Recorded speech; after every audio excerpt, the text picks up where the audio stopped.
Hello,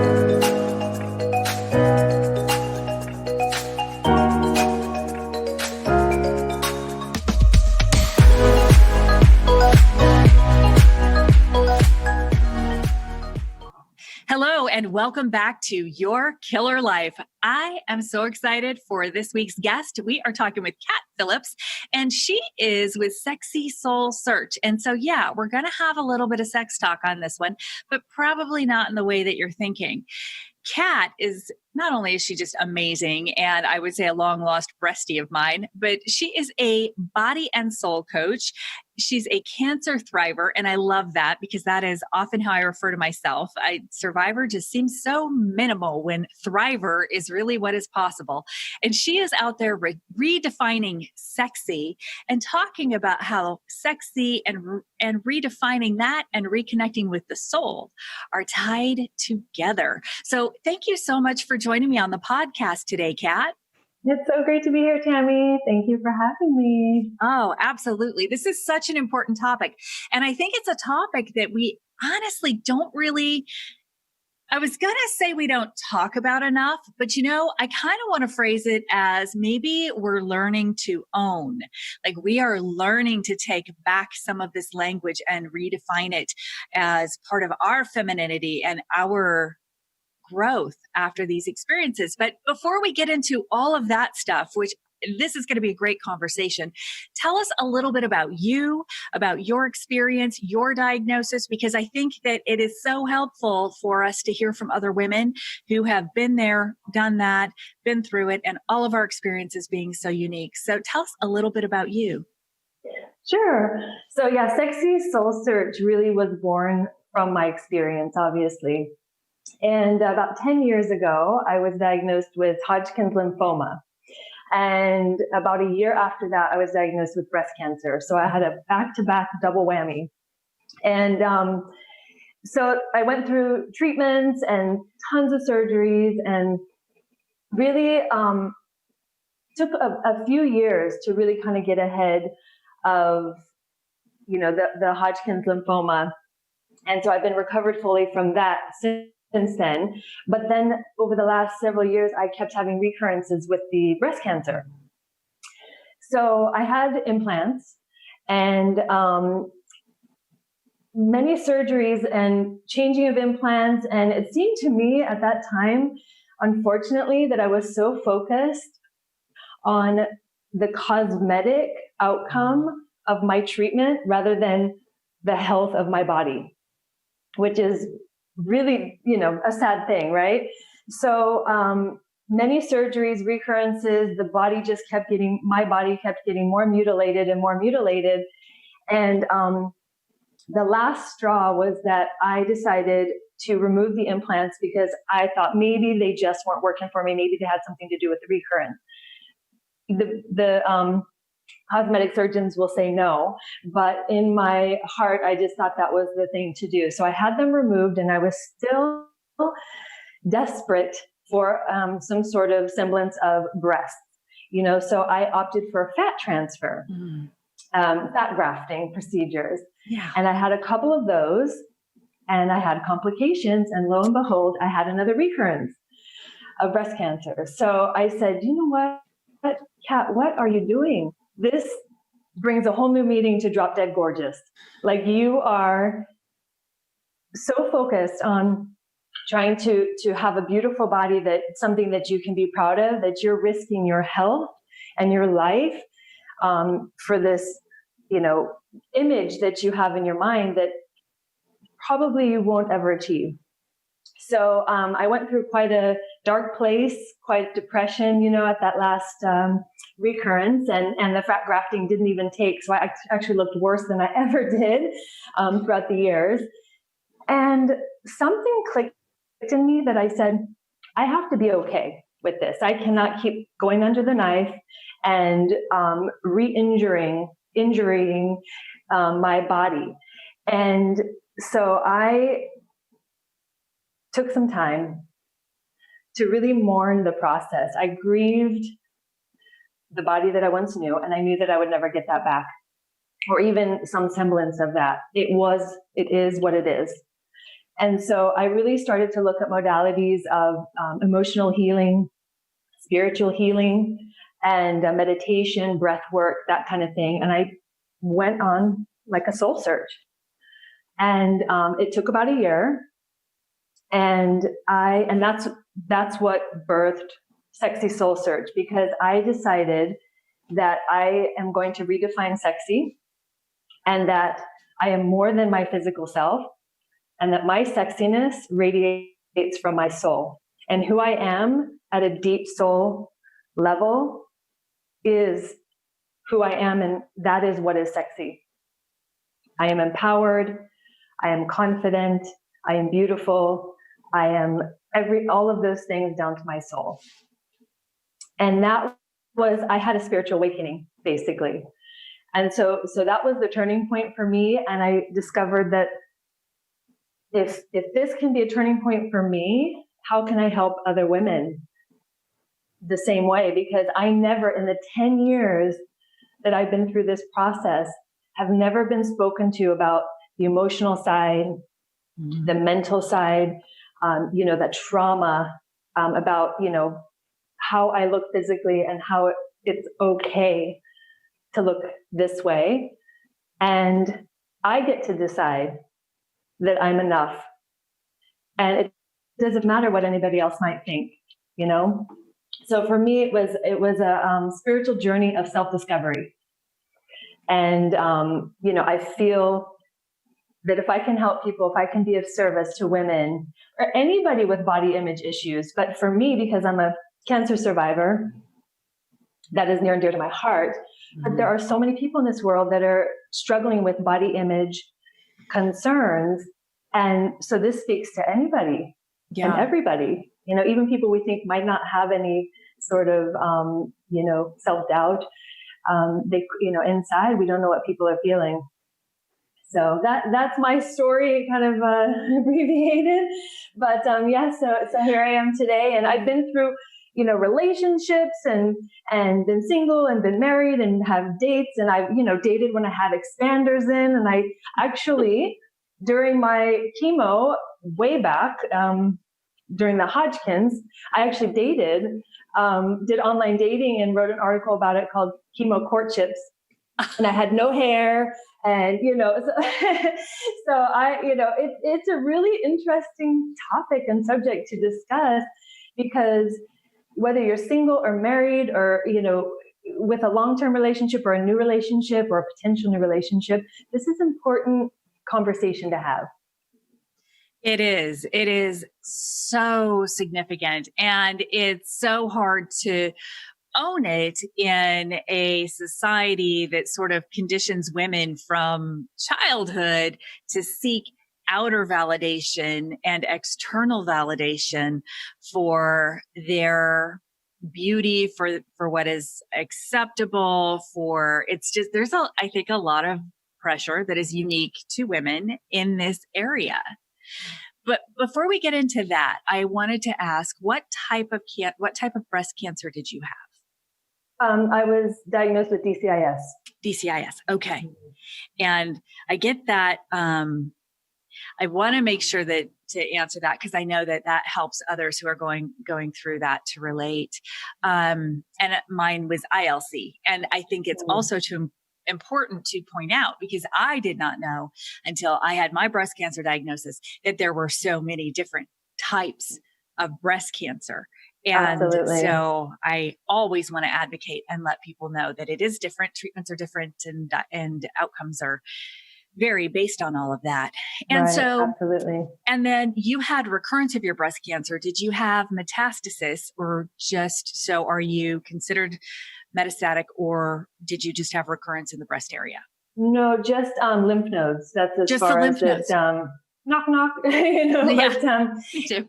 Yeah, so I say just the lymph nodes, like it's no big deal, but I know I said just breast cancer. So yeah, you know what? After the Hodgkin's lymphoma, I sat in the doctor's office, and the doctor said, "Oh, you have breast cancer," and I said, "How fucking unoriginal." Sorry, can I say that? You might have to You bleep that already out. did. That's happened. That ship sailed. No, but I did because I was like, okay, I had Hodgkin's. Like, I didn't know anybody who had Hodgkin's. I knew several women who had and it just came out of my mouth, and I was like, really? Like, what? Come on. Oh Anyway, my gosh. that's a side You know note, but what? you gotta Look, laugh. You gotta laugh. there's a whole different. I was having this conversation with a girlfriend of mine who is stage 4, and she is living with her metastasis. And you just have these until you are in this boat. It's hard to explain. Like, you can literally go from laughing about it to crying over it in a nanosecond. Yeah. But you find your humor where you can. And then it's Absolutely. interesting how your language changes, right? Or did you just have it recur in the breast? It's just, oh my goodness. Trust me, as that fell out of my mouth, I caught it. Absolutely. just not fast enough.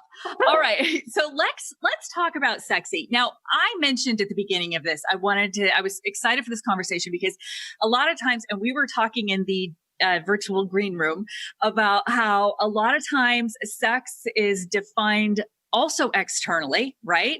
And it's been a language really more so of the masculine energy than of the feminine energy. And so you start going through this process, and all of this sudden, because I will tell you, even after repeated reconstructions and multiple surgeries, I finally got to the best I'm going to get to, which is not where I was. I'll never see the previous self. That ship sailed, right? Yeah.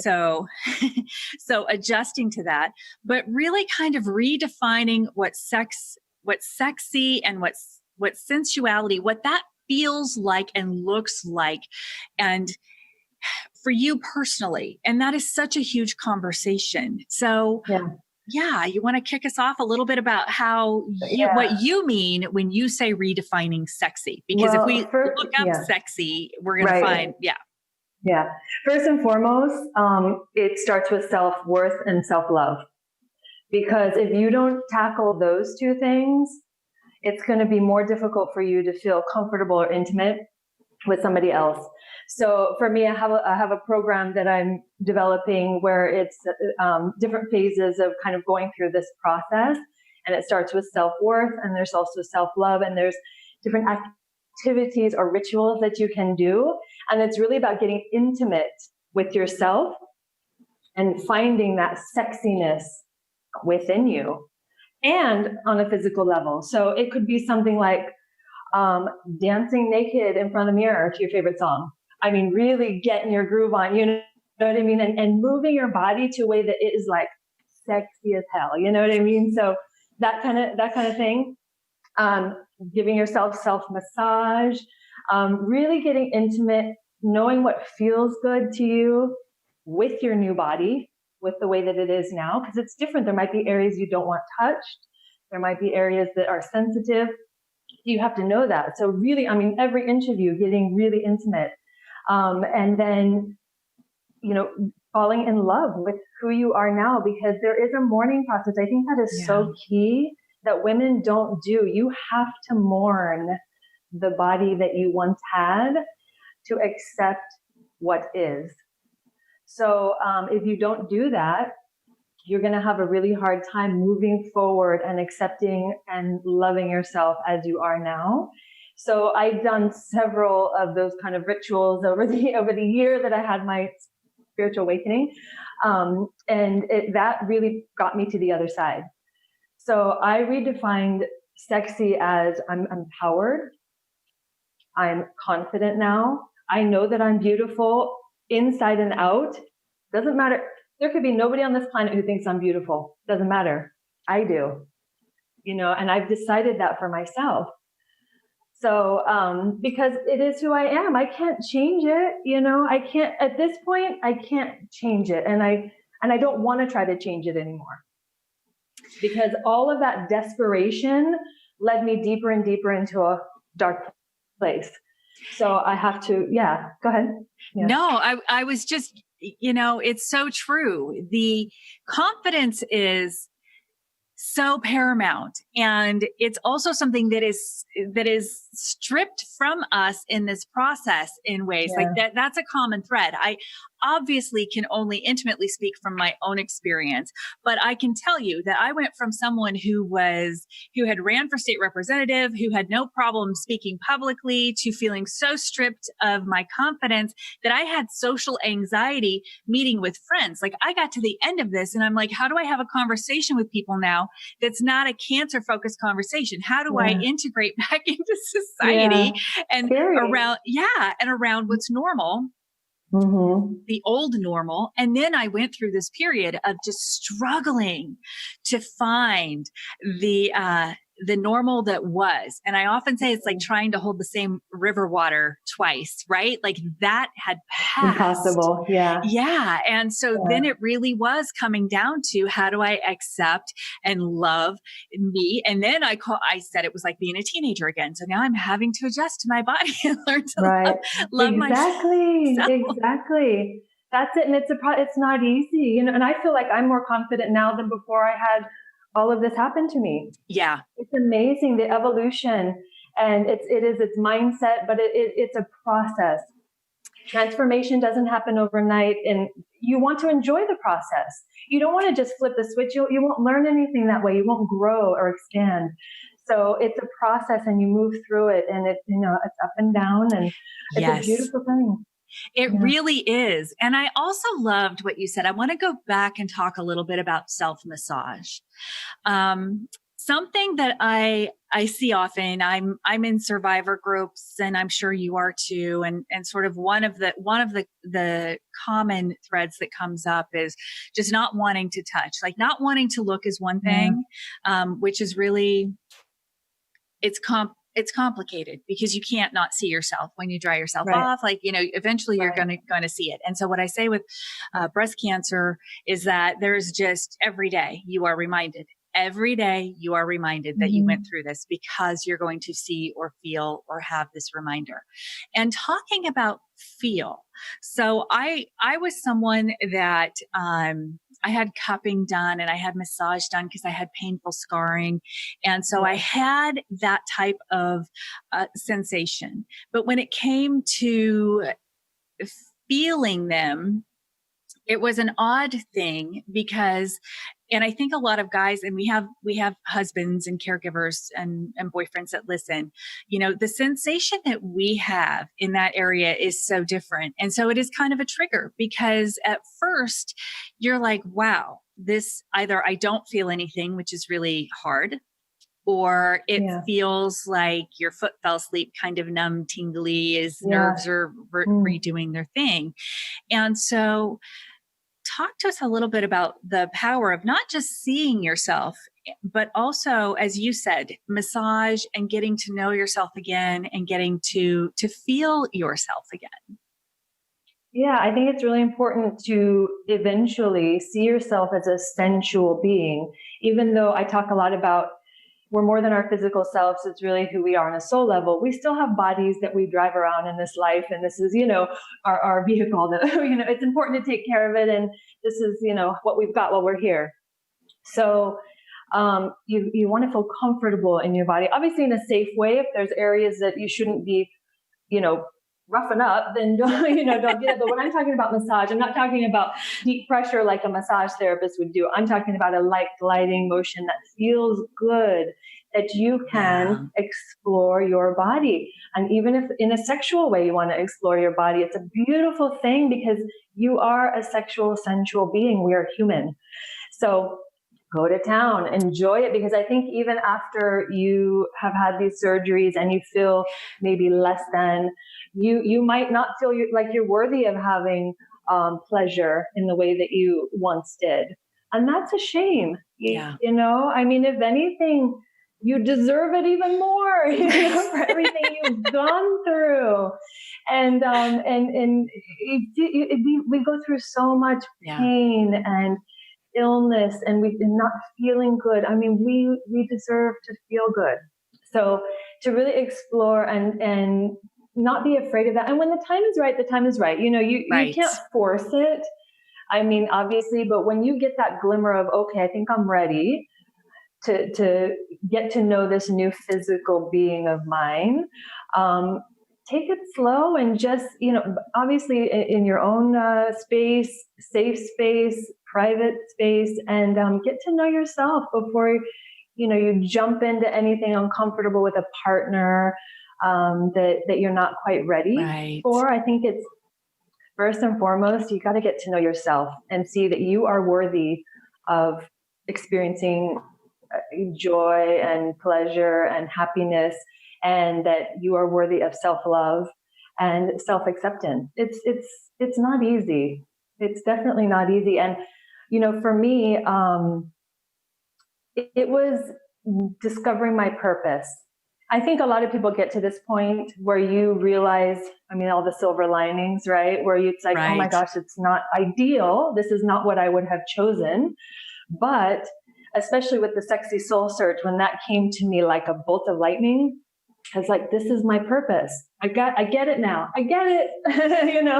So it's such a gift. It's like, okay, if I hadn't gone through all of that, I would not have been, awoken to everything that I know now, and the belief systems that I now have, and how much I adore and appreciate myself and my body for kicking ass over the last 10 years. We're worthy of so much. We just need to get out of our way and let it happen. Sometimes we're thinking too much. We do. Yeah. And sometimes I think we also place that externally, right? That validation. And so really getting to know yourself. And I've said before on previous episodes, when my medical oncologist said to me, many people say that, breast cancer it was amazing for them in the end, that they, isn't that wild? That's so wild. I get it. Yeah. And I will tell you, as a newly diagnosed person, I probably never wanted to throat punch a doctor as much as I did at that moment. Right. Because it doesn't make sense. And, no, it doesn't. And it's a long haul, right? That's, I say cancer is a marathon. It is not a sprint. And the people who are there sending you flowers and cards and loving on you when you are first diagnosed, and the people who are still with you years later, not everybody makes it to the finish line. And that's okay. That is absolutely okay. I think that's why I prefer the term thriver than survivor, because we don't really ever survive it. It's ongoing. Yeah. Even if we're in remission 10 years, it's still part of you. Yeah. The experience, some of the fears, all of that. So you have to thrive through it. You're not merely like, oh, I survived it, I'm done. Right. You're still thriving. Yeah. That is such a great point. It really is never behind you. And, not only are you daily reminded of, for the most part, and I'm 5+ years out. And, so yes, there might be days where, my reminders now change. My reminder is I love my tattoos, and I'll see my tattoo and I'm like, wow, I'm thankful for those tattoos. I love them. But it is still there. And with that comes, to your point of mental health, it's not just the trigger of what we've been through, that initial diagnosis. There's also the ongoing scans, the ever-present possibility of it returning. People asking those questions of, so, are you in remission? Are you cured? Are you right? And my answer is always like, well, I'm good today. Right. Because there's no, it's an ongoing process. I always say it's an ongoing process. Yeah. That's it. It is, because even if you don't have recurrence for years, hopefully you're still doing the maintenance. You're still doing the things. You're treating your body well. You're doing all those things to keep you well. So it is ongoing. Right. Always. Yeah. But what I also love, and one of the reasons I really wanted to bring video to the guest episodes on the YouTube channel, is that there are so many of us who, well, all of us, as we're thriving through this, you look at Pinktober, which I will admit is my least favorite month, and I'll probably have an episode on that in October. But and that's my birthday month. And it's always like,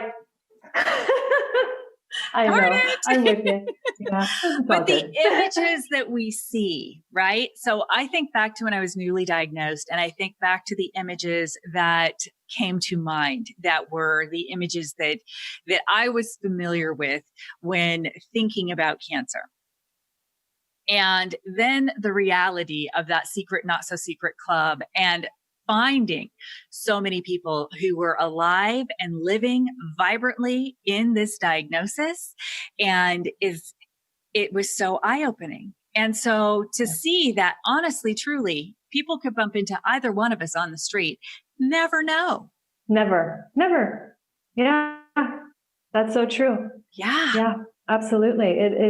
It's amazing how far we've come in so many ways. So Yeah. really. Yeah, it really is. It really is. Okay. So let's talk about, we talked a little about redefining sexy and getting in touch with self. What did you find was the most powerful thing about the exercise of dancing and especially naked in front of the mirror? Tell me a little bit about that. Why for that? Yeah, I mean, I think that really, it seems so silly. And when you're doing it, it's like nobody else is watching you. Go for it. And how fun. Once the music hits and I move my body in ways. I mean, I do it often, actually. I do things. I'm to a place now. I'm not saying I'm completely 100%. It's, again, an evolution. Everything is evolving. But I'm to a place now where it's like, this is me. This is the new normal. I don't even honestly remember what my body looked like before, to be honest. And like you, I got tattoos and different things. So it looks completely different than I ever did before my diagnosis. And it is just who I am. And so it's so empowering to rock your body, like to just be proud of it and say, this is who I am. I'm going to move. I'm going to dance. I'm going to do everything that my body allows me to do in this moment because it fought through so much and it deserves it. Like it's gotten us, our bodies have gotten us through thick and thin, and we deserve to not only, treat it well on a physical level, but to speak kindly. Yeah. So if you're standing there and you're saying, oh, you're ugly, oh, I don't like that, your poor body, I mean, it has done so much for you. And it's in a place right now that you're still alive. So give it the love and the care and the nourishment that it deserves and speak kindly to it. That is one of the most important things that I do. So when I'm in the bathroom dancing naked in front of the mirror, I'm appreciating all that my body has done for me. I'm like, it's perfect. It is. Perfect. Some people can't dance. Some people can't move their body. So I'm so grateful for what I can do, what I do have. There's always somebody worse off. Yeah. So instead of, I used to have pity parties for me all the time. It's like, I have no right to do that.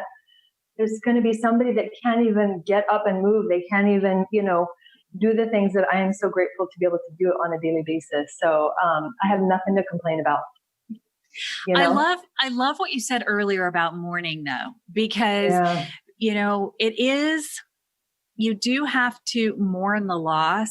And one of the things that I see often and have heard is, well, you should be I've actually even had people say to me, well, you should be thankful that you're still alive. Well, I am. But that does not override or remove my right to mourn the loss and trauma that I have had. One does not override the other. No. They are happening in tandem. Yeah. I'm very I had to go through that. That morning. It was dark. Oh yeah. It was dark, so I'm not saying like, oh, everything's been jolly since then, but now I am to a place where I can appreciate it and feel like really comfortable and not so sad.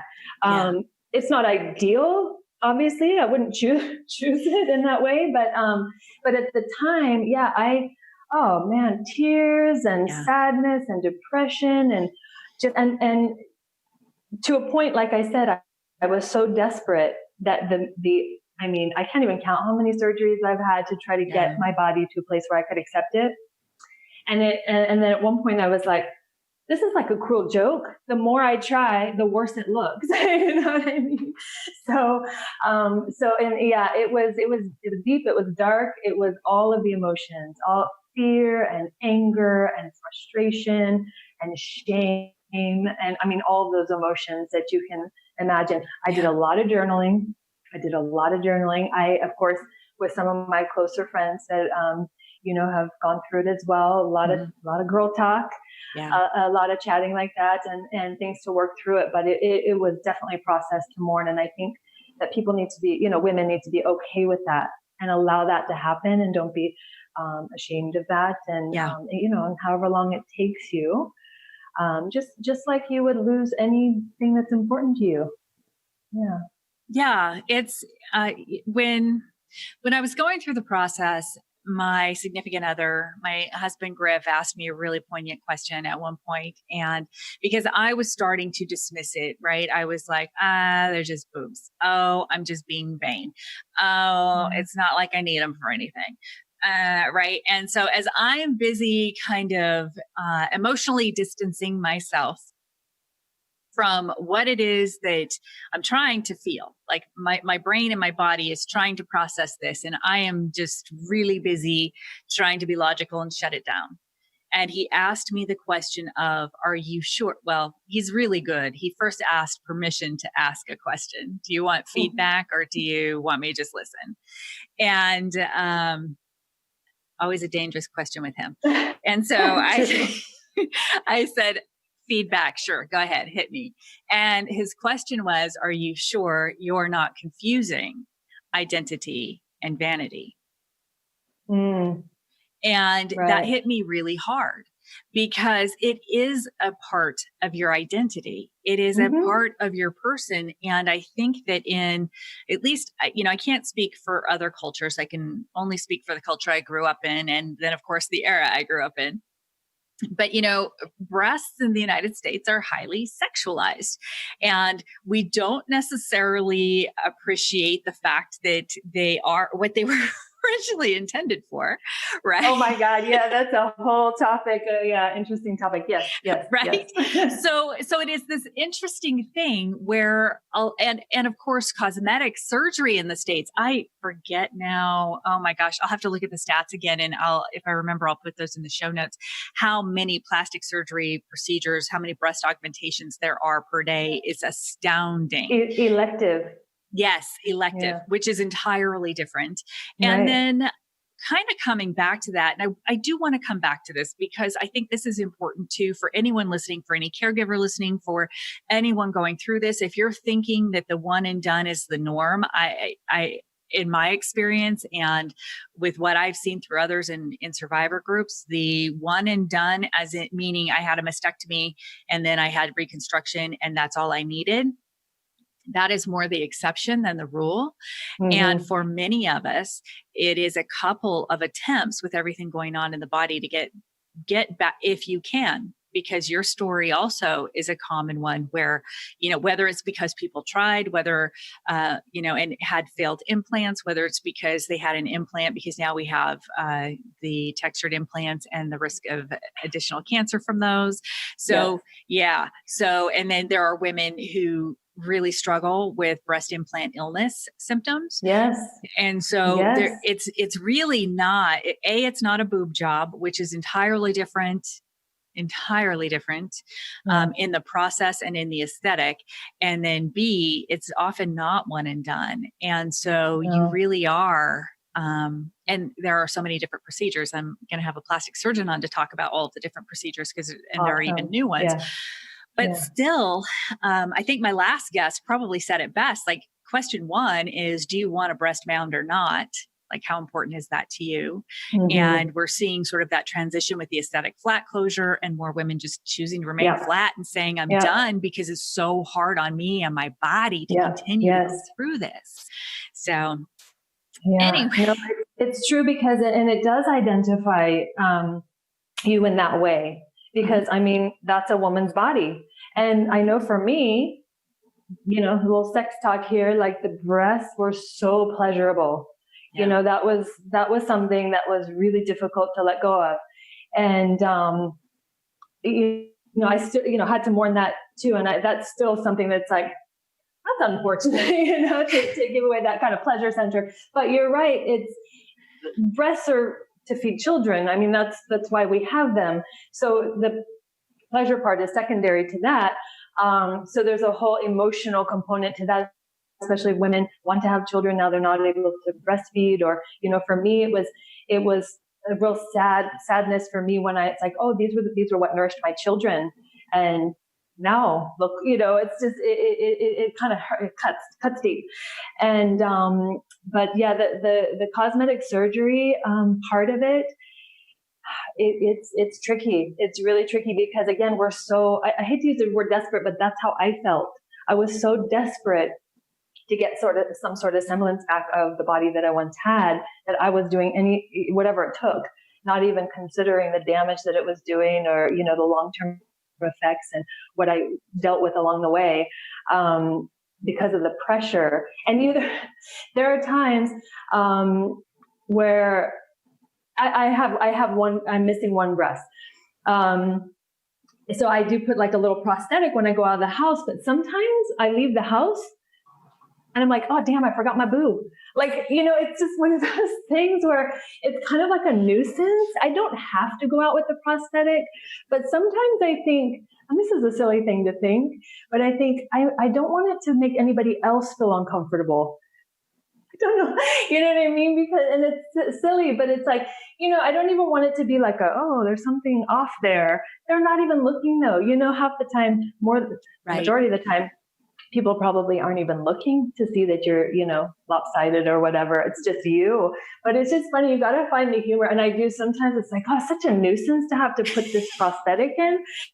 And I just leave the house, and it's, get into the car and I'm like, oh, dang it. I got to run back upstairs. Yeah. Oh my gosh. I love what you said though about connecting, like for you, the emotional, and I'm going to bring us back to mental health with this. This is sort of my goal. How in addition to, I'm going to back up a little bit. For starters, yes, breasts are, designed as a means for nourishment. I think a lot of times, I personally do not have children, but most of my friends do. And the attachment that is there with the bonding that happens for those who have breastfed, to lose that element is a deep loss in that is compounded, is probably a better way, because it's a deep loss for all of us, but it is compounded or has a deeper element in that regard. As far as sexuality, I always joke and say, well, because women aren't supposed to like it, right? So breasts, when it comes to sex, have really been defined by men, or at least what's been shared with us in the United States around breasts is defined by what men consider to be sexy and sexual and sensual. And frankly, there is a lot less conversation about how that is a pretty important erogenous zone, and that women, we actually, that there's a reason there's still humans here. So yes, actually, absolutely. it's a thing we participate in. And so, and even finding language around that, right? Like owning that and bringing that back. So, but I think that's a big part of the mental health gap, right? Because none of this is discussed. You can look back and say, hindsight 2020, how could you not know that with that kind of damage, you weren't going to have sensation there?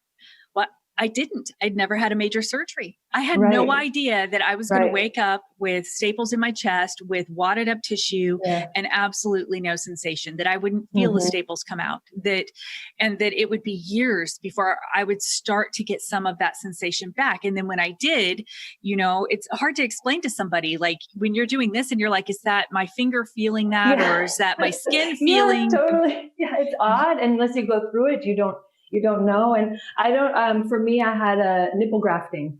So I had half of one, my other breast nipple grafted onto the mastectomy side during the reconstruction. So now, and I wasn't told this either. Now that, I mean, one could deduct, but, I was told that, no, it'll be fine, but it's no longer an erogenous zone either. So even though I have one of my breasts still, it's no pleasure there. It's numb. It's painful at times, because of that grafting surgery.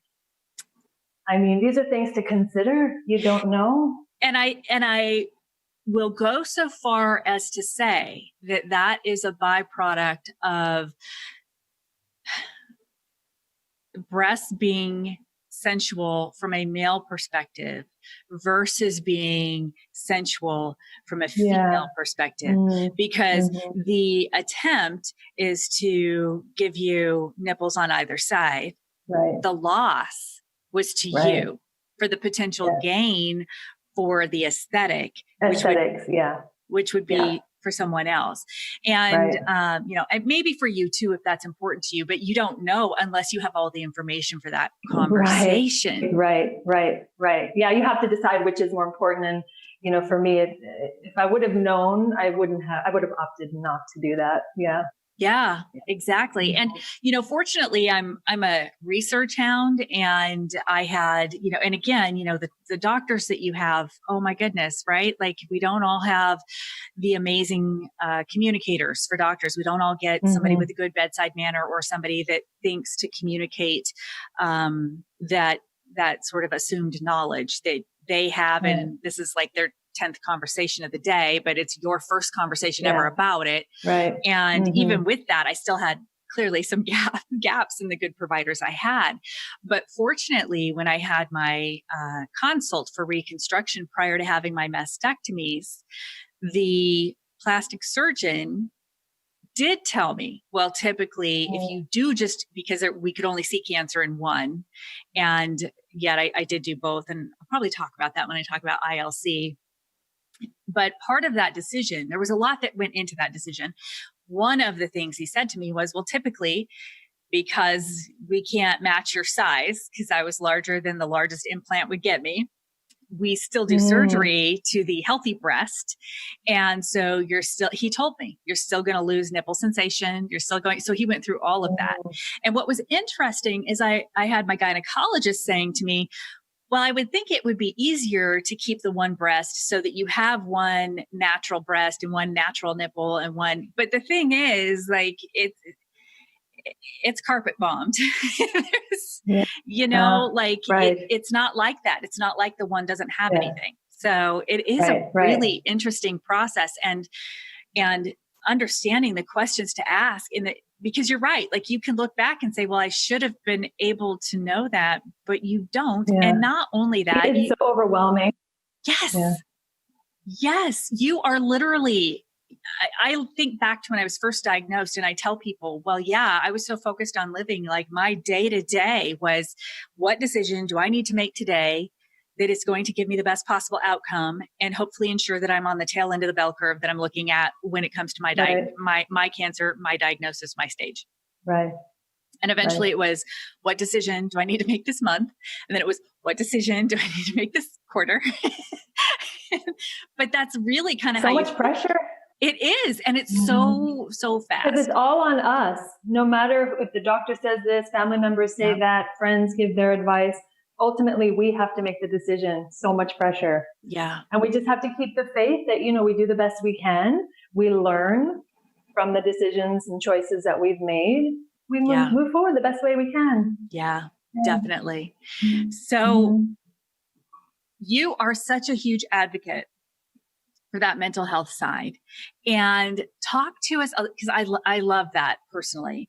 Talk to us about, is that your reconnecting to the soul? And is that really kind of, obviously redefining sexy as well, but your tools for reconnecting to the soul and your tools for mental health, based on the lessons you've learned, like what kind of tips and guidance would you give to someone who is going through this? And I'm going to say whether you were just diagnosed or you are 10, 20 years out and still struggling with an element of this, because there will still be elements that are there.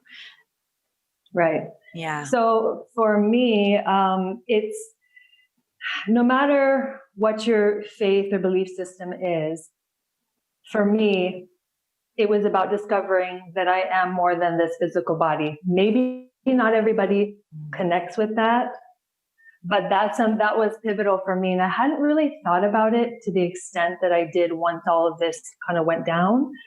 And so for me, I think that was key, is finally having that aha moment to say, yeah, I am not this physical body. This physical body, I'm a soul with a body, not a body with a soul. Like that to me was really important to acknowledge that.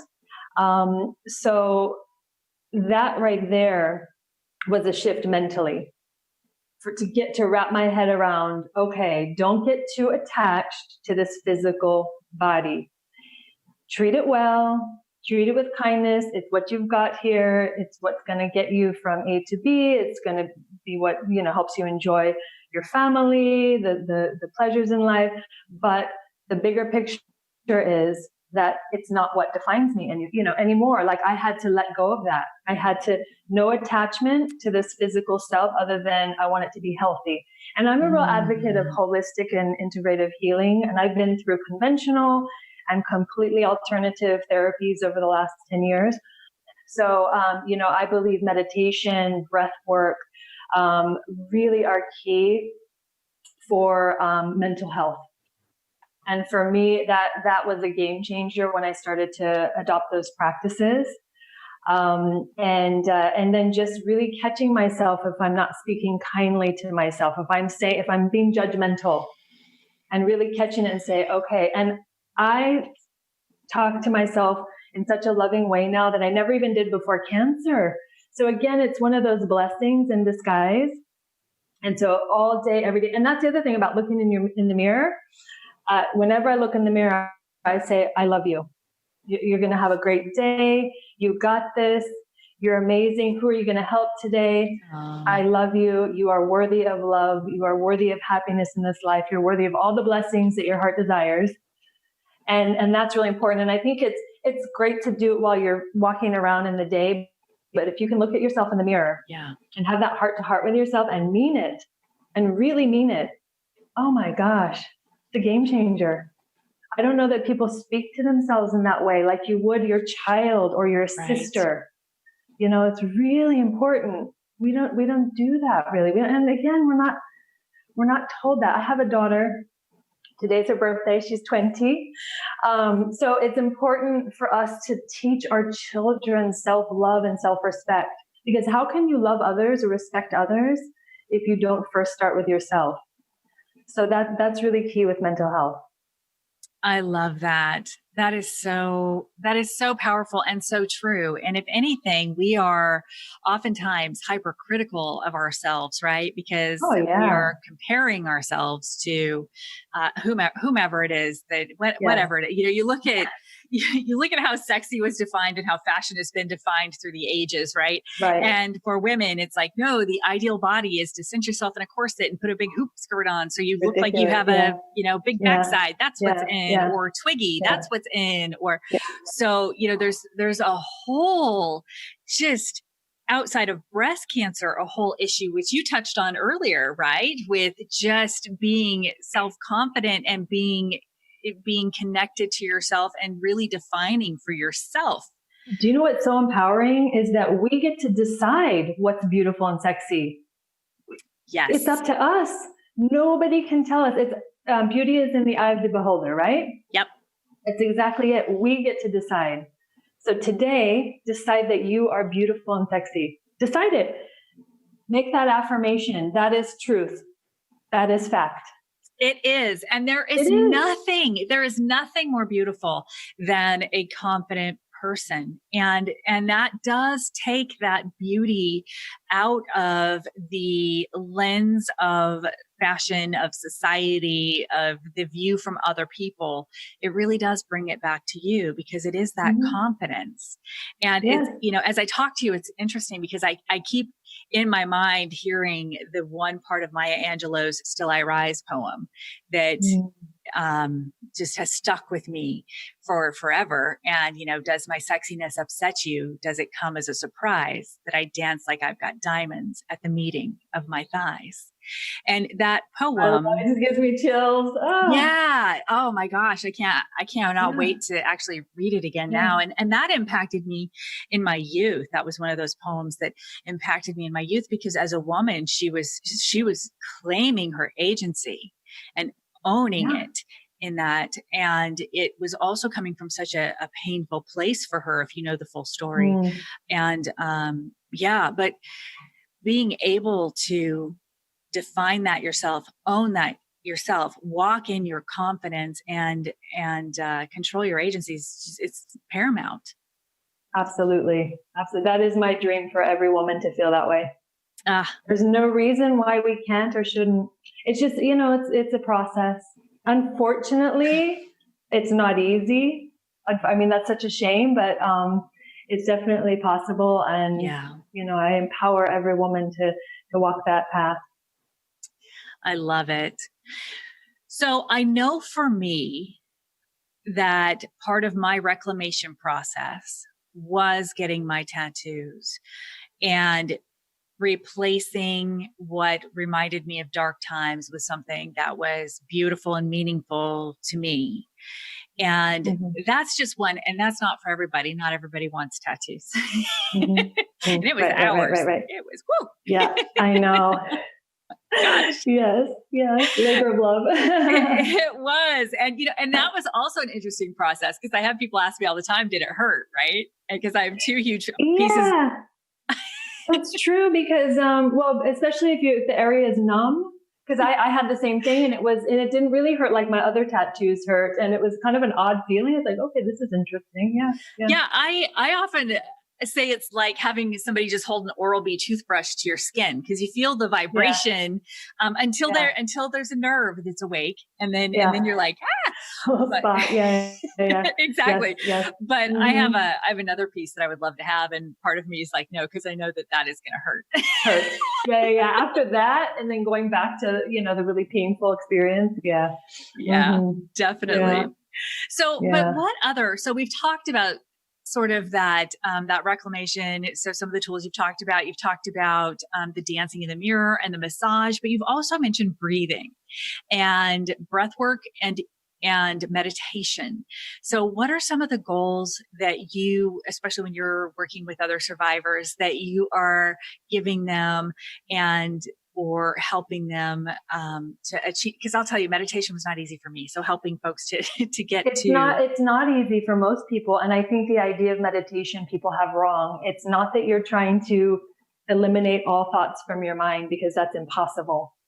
So I think people put pressure on themselves. Oh, it's not working. I'm not doing it right. And that's not the point.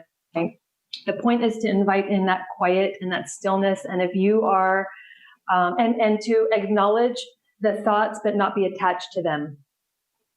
To realize that the thoughts are not serving you. That's what meditation is. And then, to escort them away. And that's it. And if you do have a mantra, that's, a phrase or a word or a sound. And I usually use something that I need for that day, like empowerment or faith or whatever word that resonates with me at the moment. That's going to be my mantra that I'll focus on. So if thoughts come into my mind, I redirect my focus on the mantra. And that really the effects of that for me, sharper mental clarity, more patience, more just joy, and it helps with acceptance and just so many positive things from taking 10, 15 minutes every day to unattach from the stresses that are going through your mind. So for me, that is really important practice, and breath as well. So my meditations are around breath. too. So sometimes I won't do a mantra, I'll just focus on the breath. So if the monkey mind acts up, I redirect back to the breath.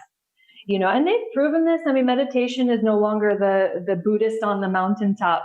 It's been proven scientifically that it has a profound effect on mental and emotional well-being. So it's a tool that, I know it's difficult, but I think people, they get the idea wrong about it, because you can't quiet the mind. The brain will always be thinking thoughts. It's how you handle it, what you do with them, and to really not attach yourself to those thoughts, because they're just thoughts. They're going to move through, and then you just bring yourself back to, your state of consciousness and just who you are in that moment. And all you are is that essence, that soul essence, Yeah, I know for me, that was a big challenge, because I was expecting at first to be able to shut my brain off and I guess I was expecting to find a completely silent, dark space to exist in. And it can happen. It can happen. It's called the bliss field, where it's almost like you're in between being awake and asleep. Oh. And that's a really beautiful thing in meditation. So, and you don't know where you are. You're kind of like, and that's something like what you've just described there. But it will happen when it's meant to happen, and it can happen. It doesn't happen every time I meditate. But the longer you meditate for, you usually get a little deeper into it, and it can happen. But if you don't have a thought-free meditation, you're doing everything right. You're doing everything right. So not to worry. Yeah. I love that, because I think that one of the things, and this goes back to something you said earlier about speaking kindly to yourself. One of the things I noticed after I got past and I will be honest, I had to finally download a meditation app, and that is what helped me break through that part of it. Right. And understand that what my goal should be, because at first it almost felt like an assault on myself from myself, because here I am sitting here in this quiet, and it felt like all of my insecurities were sort of piling on. All of that self-talk that was not necessarily positive was piling on. And then for whatever reason, we hang on to those more than we hang on. Somebody can say something nice. 10 people could say something nice. One person says something not nice. And that's the thing that we're focused on. Hard to let it go. Yeah. For whatever reason. And so in the end, now that I'm a few years out of it, I'm so glad that I did spend time learning to meditate, because I got familiar with the unkindness, and it was almost a subconscious unkindness that I was expressing on myself, that meditation gave me the tools to start to correct, to acknowledge it, but not live in it, not even necessarily accept it, right? Like that's not the truth. You might be feeling that in that moment, but you are still beautiful. You are still strong. Your body kicked ass to keep you alive. Give it a little love. Yeah, absolutely. And we live in a world of duality, right? So you can't understand what beauty is unless you know what your definition of ugly is. You can't understand pain unless you understand pleasure. You can't. So everything's opposite. So it's okay to have those negative thoughts so that you can understand what the opposite of that is. It's duality. Yeah, you're right. It is critically important. And I think the other big pro for me was also coming out of that, understanding what was coming from me and what was outside influence, where I was competing or comparing with, whether it was competing and comparing with the previous me before I was hit by the Mac. Oh gosh. Yes. I'm guilty. Yes. Yeah. That fit person that could do a pull up, and then, I couldn't lift 5 gallons of milk. Doctor's orders. Yes. So having all of that. So I absolutely love it. Okay. So we have talked about some amazing tips. We have talked about, really, oh my gosh, I just love the message that you are so much more than your physical body. We've talked about meditation. We have talked about really that connection of massage and really getting to know you again, and being able to feel confident to take ownership of that element. And we talked about so much more. And I did want to ask you, though, as we start to wrap up, one of the things on your website, which is sexysoulsearch.com, for anybody who's going to be looking for Cat, or her Instagram is beautiful because she's in I say Caribbean and you say Caribbean. Is that right? Or do I have either way, tomato. She lives the where locals here say they say Caribbean, so I've just adopted that. But I think Americans say Caribbean. Yes. Yeah, Yeah. So, but anyway, your Instagram, my whole point of that is your Instagram photos are absolutely stunning because you have that sunshine thing and all of that beautiful water. But you talk about, and I wrote it down because you called yourself in the past the Queen of Vanity. Yes. I was the one who wanted to turn heads. I mean, the low cut blouses, the short skirts, throughout my younger years, I wouldn't even say, even into my 30s, I was guilty of that as well. Up until my diagnosis. And it mattered. I mean, that's the other thing. So I would never leave the house without makeup. I would never leave the house without being completely put together. So one of the other rituals I adopted is being okay with leaving the house not put together, completely makeup free, grubby, whatever the things I would have never done that would have terrified me to no end. So yes. So those are some of the things, like I mentioned, not wearing my prosthetic. When I was going through chemo, not wearing the wigs or the scarves, just really putting myself out there. This is me, take it or leave it, and I think that was so important to really shift what I thought about myself and the way that I looked, and really set the foundation for where I am now, and that I'm able to, I enjoy getting dressed up and doing my makeup and everything. But again, it's not what defines me anymore. You can take it or leave it, but it makes me feel good at certain circumstances, but I'm okay with not doing it. And that's the important message. Would you say then that comparing sort of, as you just described it, the past wanting to turn heads, that was more for external, and now you're more about internal, like what makes me feel good? And exactly. Yes, it feels good, right? Like we're humans. Sure. That is part of it. But I have a choice now. Like I didn't feel like I had a choice then. Like I would never have done that because I would have felt so awful about myself. So it wasn't even a question. But now I have the choice. I can go out completely natural. I can go out decked out, and it's my choice, and I'm okay with either. I love it. Yeah. So the queen, I was definitely one vain chick.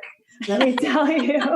So I said, now this is a cruel joke because, I used to have the girls out, the cleavage, everything. And then to be diagnosed with breast cancer and to have to go through mastectomy and everything, I was like, really? Like, come on. Like that was something that was so who I was at the time. I was completely about this physical body. And so, it's just one of those really interesting lessons. So, because there's no cleavage anymore, and and I'm good. I'm groovy. It is like what can I do? Yeah, it's all good. I enjoyed it while I had it.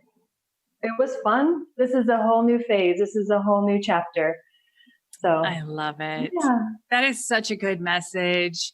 So, all right, as we wrap up here, and I swear these conversations are always so good. It's like coffee with a long lost friend or a long lost bestie. Absolutely. I know. So as we start to wrap up, what would be and this is always the hard question, the one thing that you would want to leave people with, that you would want to leave our listeners with, when it comes to becoming a thriver, redefining sexy, or reconnecting to their soul? What's the one thing you would want to leave as a takeaway? That is hard. There's so many. I often think about what I would have wanted to hear, what I needed to hear.